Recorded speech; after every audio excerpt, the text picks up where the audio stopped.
Hello mga kasari, magandang hapon po sa inyong lahat. So for today's video, magsha-share na naman po ako sa inyo ng another sari-sari store tips kung gusto nyo pong malaki ang kitain nyo po ngayong Pasko at bagong taon na darating. So malapit-lapit na, ilang weeks na lang po. So eto guys, yung mga i-share ko sa inyong tips ay ito talaga yung mga ginagawa ko dito sa tindahan. Kaya pagdating ng Pasko at bagong taon or disperas pa lang ng bagong taon at Pasko ay medyo malaki-laki na yung kita ng ating sari-sari store, malaki-laki na yung benta. So, ano nga ba yung mga items na mabenta sa aking sari-sari store pagdating ng Pasko at bagong taon or before pa magpasko or 1 week before magpasko? Andyan guys na sobrang mabenta ang sigarilyo, soft drinks at alak. So, hindi po talaga tayo pwedeng mawala ng stocks ng tatlong pinakamabenta sa ating tindahan. Marahil guys, ito rin yung pinakamabenta sa inyong sari-sari store bago magpasko at bagong taon. Kaya need po talaga natin na mag-restock ng tatlong items na to. Meron pa nga dyan mga kasari na mga kapwa ko sari-sari store owner na talagang naglalabas ng panibagong puhunan para lang makabili ng madaming stocks ng tatlong items na yan. Sigarilyo, alak, at soft drinks. So, munti ko pa makalimutan yung isa. Kasi guys, ang soft drinks talagang pang ano yan eh. Alam niyo yun yung inuman, parang pinaka-chaser kapag umiinom ng alak. And then kapag nagiinom, 'di ba?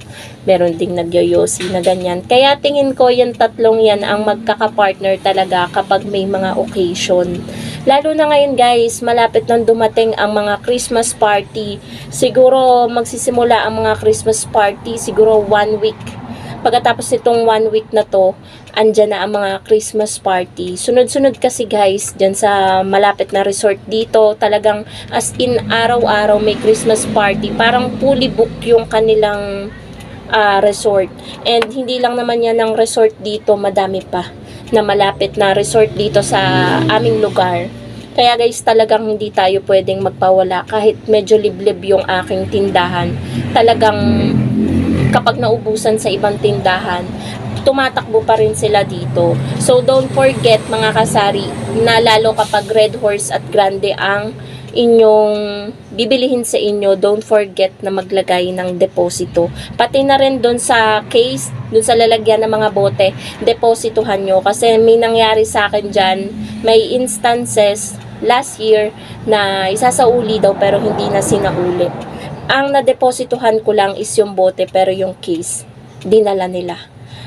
Alam niyo yun dun sa resort kung saan nagtatrabaho yung pinsan ko, nakita niya na isinakay na. Nakalimutan siguro na idaan dito sa sari-sari store na isama nila pa uwi sa kanila yung aking basyo. So yun guys ang wag nyong kakalimutan. Don't forget na maglagay ng deposito kahit gaano pa yan kamahal para wala na tayong isipin. So sa soft drinks yan, talagang ngayong magpapasko. Noong nakaraan nga, diba, na-share ko sa inyo guys sa vlog na one week hindi pumunta yung aking ahente dahil nagka-out of stock sila.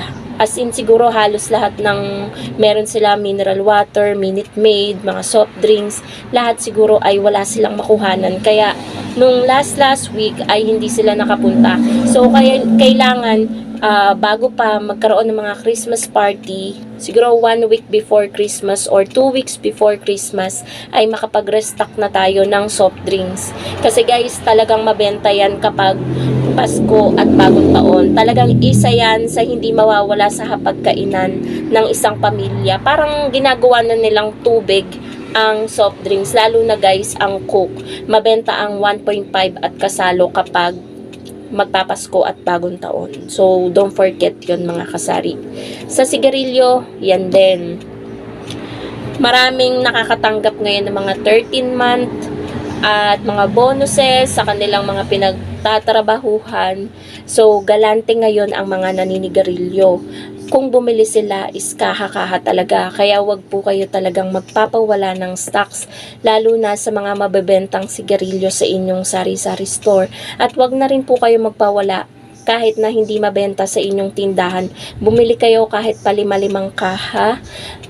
talagang may naghahanap po talaga minsan, lalo na kapag mga dayo, kapag may mga Christmas party, for example, hindi ka nagtitinda ng Marlboro Black, biglang may pumunta sa'yo na pabili nga ng isang kahang Marlboro Black, tapos wala kang mai-offer, wala kang maibenta. So, sayang yung 20 pesos, 'di ba, per kaha na tutubuin natin doon, 'di ba, sa Marlboro Black. Kaya wag po kayong magpapawala kahit 5 kaha. So, yun po yung pinaka-technique ko dito talaga sa tindahan. Yung mga bagay na iisipin natin, lahat ng mga bagay na kailangan nila. Ano bang kailangan nila kapag magpapasko at bagong taon? Lalo na guys, kapag magpapasko at Christmas party, kailangan lagi nila ng sobrang puti or sobrang yung ampaw na pula. So, bibili kayo niyan. Marami na nabibilhan dyan sa manggahan, dyan ako bumibili. Sa mga palengke, hindi mawawalan yan. Nakaraan nga bumili ako, naglagay na ako para sa mga inaanak ko. Bumili ako ng isang balot. Ang laman lang nun ay 6 pieces. 15 pesos ang bili ko. Yung magandang ampaw na yun guys, yung matigas. So naglagay na ako dun ng pakonti-konti para hindi na ako masyadong mag-isip kapag may pumunta akong inaanak. Alam niyo yun guys, meron na akong maibibigay sa mga inaanak kong pupunta dito sa Pasko.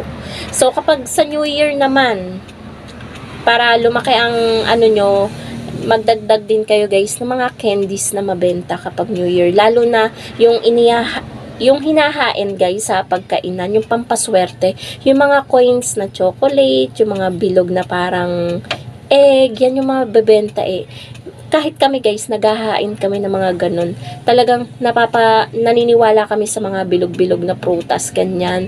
Basta kung ano mang bilog ay pampaswerte yan sa New Year. So, hindi po talaga yan mawawala. Itlog, sobrang mabenta kapag New Year. Kasi uso yan guys, yung 12 pieces na itlog. Nagsisimbolize ng sa isang taon ay meron tayong 12 months. Kaya bumibilis talaga sila ng 1 dosenang itlog. Muntik-muntikan pa nga maubos yung itlog ko nung nung New Year. Huwag talaga tayo magpapawala ng itlog sa bagong taon kasi sobrang mabenta po niyan. Especially yung tatlong sinabi ko sa inyo kanina, yosi, yan yung sigarilyo, soft drinks at alak. Lalo na guys sa alak. Malaki ang tinutubo natin sa alak kaya wag po tayong magpapawala niyan. Kaya ngayon pa lang guys, ako talaga hindi nagpapawala. Kapag may benta na yung aking lalagyanan ng benta ng alak, talagang pinapamili ko. Like nung kahapon, umorder ako ng 2 case, nagpabili ako ng isang box ng gin bilog, nagpabili ako nung nakaraang araw ng Alfonso. So, kung ano yung mabenta dito sa tindahan, yun yung aking binibili. And yun namang iba naman na madalang hanapin, like yung mga mojito, yung mga soju, yan, emperador, yan, bumibenta lang yan talaga kapag mga ganyang occasion. Nag-i-stock naman ako niyan ng pakonti-konti kahit hanggang 3 peraso, ganyan. So, yan guys, ang meron lang dumaan. Yan yung mga ginagawa ko. Ayan, kung gusto nyo din guys na medyo lumaki or lumaki talaga ang benta at kita nyo ngayong magpapasko at bagong taon, gawin nyo lang guys yung mga sinasabi ko sa inyo na tips. Talagang aabot siguro ng mga 10k pataas yung benta ng inyong sari-sari store. Malaking tulong na yan guys. I-grab natin yung opportunity yung mga ganitong occasion kasi once a year lang yan nangyayari. 'Di ba po mga kasari? Once a year lang yan nangyayari kaya i-grab natin yung opportunity. And then guys, alam nyo ba ang ginagawa ko kapag magpapasko at bagong taon? Talagang bukas po yung aking sari-sari store. Hindi po ako nagsasara. Nagsasara lang po talaga ako lalo na kapag Pasko. Kapag tapos na yung kainan, yung Noche Buena. And then kapag bagong taon naman, kapag tapos na yung putukan, doon lang ako nagsasara. Talagang sinasalubong ng aking tindahan ang Pasko at bagong taon. Hindi po ako mga kasari, kahit busy pa sa pagluluto o ganto ganyan, open pa din po yung aking tindahan. Kasi sayang din po yung mga bumibili ng mga pangrecados, ganyan, mga tomato sauce, spaghetti sauce, ketchup, mga kung ano-ano pang mga condiments. Medyo dumilim lang guys yung paligid. So yan po mga kasari yung mga tips and advice ko sa inyo kung gusto nyo po na malaki ang kitain nyo po ngayong magpapasko at bagong taon sa inyong sari-sari store. Lagi nyo pong tatandaan, huwag po kayo magpapawala ng sigarilyo, ng alak, at ng soft drinks. Yan po talaga yung pinaka-main na pinaka-mabenta sa sari-sari store kapag mga ganong occasion. So, yun lang mga kasari ang mai-share ko sa inyo. Sana nagustuhan nyo po yung tips na naibahagi ko sa inyo. Happy selling po sa inyong lahat. Thank you so much po sa lahat ng nanonood ngayon. God bless po and more blessings to come. Ayan, shoutout po sa lahat ng aking subscribers, organic viewers, and silent viewers. Bye guys!